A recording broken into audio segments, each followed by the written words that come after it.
नशामुक्ती केंद्राची संख्या वाढवा. विशाल पाटील. नशाखोरीतून वाढत्या गुन्हेगारीवर लक्षवेधी. सांगली.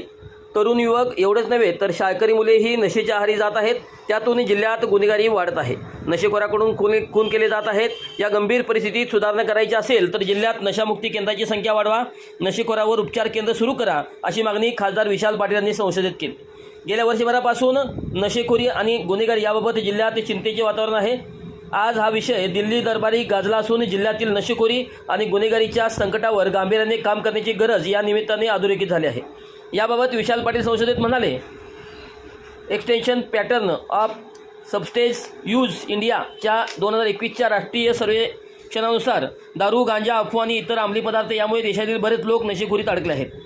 अनेक तरुण यामध्ये अडकले आहेत. सरासरी वयाचा विचार केला तर 12.5 वर्षे वयाची मुलेही नशेखोरीत दिसत आहेत. युवक नशेखोरीकडे वळाले आहेत. त्यातून गुन्हेगारी वाढत चाललेली आहे.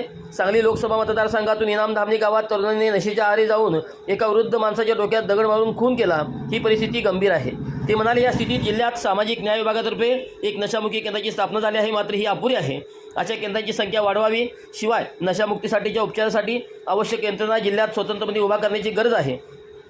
ती सुविधा जिल्ह्यातच उपलब्ध नाही, त्याची सुरुवात करायला हवी. शाळांच्या अवतीभोवती नशेच्या वस्तूंच्या ज्या जाहिराती लागत आहेत त्यावर बंदी घालावी. तरुणांची शालेय वयापासून नशेपासून दूर ठेवले तर या परिस्थितीत बदल होऊ शकतो.